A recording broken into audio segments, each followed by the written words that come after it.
ನೀನು ಫೋನ್ ಮಾಡು ನೀನು ಫೋನ್ ಮಾಡು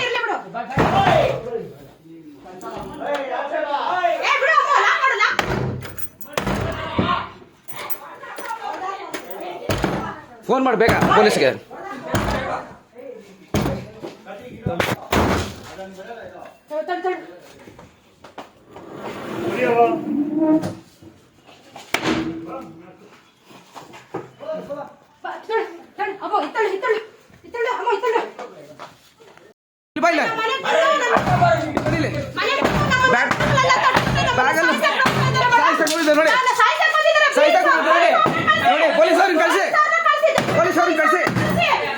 ಪೊಲೀಸವ್ರನ್ನ ಕಳಿಸಿ ಅಲ್ಲಿ ನೋಡಿ ಬಾಗಿಲಲ್ಲಿ ಹೊಡಿತಾ ಇದ್ದಾರೆ ನೋಡಿ, ಬಾಗಿಲಲ್ಲಿ ಹೊಡಿತಾರೆ ನೋಡಿ, ಬಾಗಿಲಲ್ಲಿ ಹೊಡೆದಾಕಿದ್ರು ನೋಡಿ, ಬಾಗಿಲಲ್ಲಿ ಹೊಡೆದಾಕಿದ್ದಾರೆ ನೋಡಿ.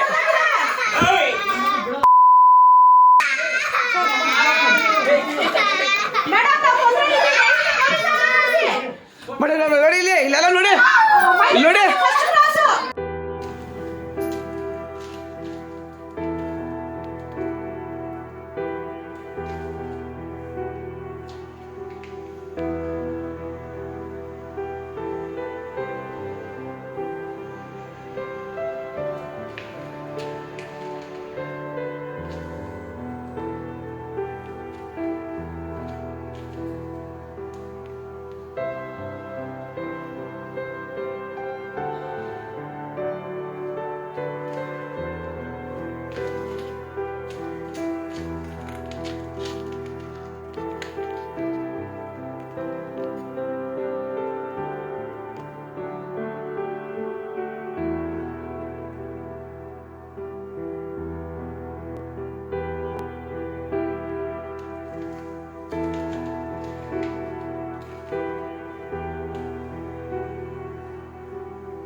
ನಮಸ್ತೆ ಸರ್, ನನ್ನ ಹೆಸರು ಪುಷ್ಪರಾಣಿ ಅಂತ. ನಾನು ಆರೋಗ್ಯ ಶ್ಯಾಮ ಅವರ ಧರ್ಮಪತ್ನಿ. ಸುಮಾರು 7ರಿಂದ 7:30 ರಾತ್ರಿ ಸುಮಾರು ನಾನು ನಮ್ಮ ಯಜಮಾನರು ಹಾಲು ತರೋದಕ್ಕೆ ಒಟ್ಟಿಗೆ ನಾವು ಅಂಗಡಿಗೆ ಹೊರಟಿದ್ವಿ. ಆ ಸಮಯದಲ್ಲಿ ಏಕಾಏಕಿ ಕಾರ್ತಿಕ್ ಬಂದು ಗಾಡಿಯಲ್ಲಿ ನಮ್ಮ ಮುಂದೆ ನಿಂತ್ಕೊಂಡು ಏನಕ್ಕೆ ಸ್ಟಾಪ್ ಮಾಡಿದ್ರು ಅಂತ ನಾವು ಅವ್ರನ್ನ ಜಸ್ಟ್ ನೋಡ್ತೀವಿ. ನಿಂತ್ಕೊಂಡು ನೋಡೋಷ್ಟರಲ್ಲಿ ಅವರು ಅಸಭ್ಯವಾಗಿ ಪ್ಯಾಂಟ್ ಜಿಪ್ನ ತೆಗೆದು ಅಸಭ್ಯವಾಗಿ ವರ್ತನೆ ತೋರಿಸ್ತಾರೆ. ಅದನ್ನು ನೋಡಿ ನಮಗೆ ಕೋಪ ಬಂದು ನಾವು ಪ್ರಶ್ನೆ ಮಾಡ್ತೀವಿ, ಏನಿದೆಲ್ಲ, ಯಾಕೆ ಈ ಥರ ಮಾಡ್ತಿರೋದು, ಇದು ಸರಿಯಲ್ಲ ಅಂತೇಳ್ಬಿಟ್ಟು. ಅವರು ಒಂದು ವ್ಯಂಗ್ಯವಾದ ನಗುನ ಬೀರ್ತಾರೆ. ನಮ್ಗೆ ಇನ್ನಷ್ಟು ಕೋಪ ಬರುತ್ತೆ.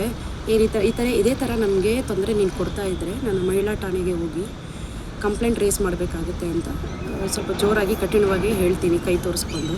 ಅದಕ್ಕೆ ಕಾರ್ತಿಕ್ ಅನ್ನೋರು ಬಂದುಬಿಟ್ಟು, ಓಹೋ ಮಹಿಳಾ ಠಾಣೆಗೆ ಹೋಗಿ ಕಂಪ್ಲೇಂಟ್ ಕೊಡ್ತೀಯ, ನೀನು ಮಾಡ್ತೀನಿರು, ನಿನಗೆ ಬರ್ತೀನಿರು ಅಂತ ಹೇಳಿಬಿಟ್ಟು ಗಾಡಿ ತೊಗೊಂಡು ಹೋಗ್ಬಿಡ್ತಾರೆ. ಅವರು ಹೋದ್ಮೇಲೆ ಒಂದು 5-10 ನಿಮಿಷಕ್ಕೆ ಅವರ ತಾಯಿ ಲಕ್ಷ್ಮಿ ಅವ್ರು ಬಂದು ಮನೆ ಹತ್ರ ಕೆಟ್ಟ ಪದಗಳಿಂದ ಜೋರಾಗಿ ಕೂಗಾಡ್ತಾ ನಮ್ಮನ್ನು ಬೈಯೋಕ್ಕೆ ಸ್ಟಾರ್ಟ್ ಮಾಡ್ತಾರೆ. ಆದರೆ ನಾವು ಯಾವುದೇ ರೀತಿಯ ರೆಸ್ಪಾನ್ಸ್ ಕೊಡಲ್ಲ, ಸುಮ್ಮನೆ ಇರ್ತೀವಿ ಮನೆಯಲ್ಲಿ. ಬೈದುಬಿಟ್ಟು ಹೋಗಿಬಿಡ್ತಾರೆ. ಅವ್ರು ಹೋಗಿ ಮತ್ತೆ 10-15 ನಿಮಿಷಕ್ಕೆ ಅಲ್ಲಿ ಇರುವ ನೆರೆಹೊರೆಯವರೆಲ್ಲ ಎಲ್ಲರನ್ನೂ ಸೇರಿಸ್ತಾರೆ. ಅವರು ಆ ನೆರೆಹೊರೆಯವ್ರನ್ನೆಲ್ಲ ಸೇರಿಸಿ 5 ನಿಮಿಷಕ್ಕೂ ಕೆಲವು ಗಾಡಿಗಳಲ್ಲಿ ಕೆಲವು ಪುಂಡ್ರುಗಳು ಬರೋದನ್ನು ನಾವು ಗಮನಿಸಿ ನಾವು ಅದನ್ನೆಲ್ಲ ಗಮನಿಸ್ಕೊಂಡು ಸೈಲೆಂಟಾಗಿ ಕೂತಿರ್ತೀವಿ, ಏನಾಗುತ್ತೆ ಅಂತ ಹೇಳಿಬಿಟ್ಟು. ಹಾಗೆ ಮಾಡಬೇಕಾದ್ರೆ ಏಕಾಏಕಿ ನಮ್ಮ ಮನೆಯ 3 ಕ್ಯಾಮರಾಗಳು ವಿಷನ್ ಕಳ್ಕೊಳ್ತವೆ. ನಮಗೆ ಸ್ವಲ್ಪ ಕಕ್ಕಾಬಿಕ್ಕಿ ಆಗಿಬಿಡುತ್ತೆ, ಯಾಕೆ ಒಂದೇ ಸಲ 3 ಕ್ಯಾಮ್ರಾ ವ್ಯೂ ಕಳ್ಕೊಂಡಿದೆ ಅಂತ ಹೇಳಿಬಿಟ್ಟು. ಅಲ್ಲಿಗೂ ಅರ್ಥ ಆಗಲ್ಲ ನಮಗೆ. ಮತ್ತೆ ಆ ಕ್ಯಾಮ್ರಾಗಳೆಲ್ಲ ಅಲ್ಲಾಡಿ ವ್ಯೂಸ್ ಎಲ್ಲ ಚೆಲ್ಲಾಪಿಲ್ಲಿ ಆಗುತ್ತೆ.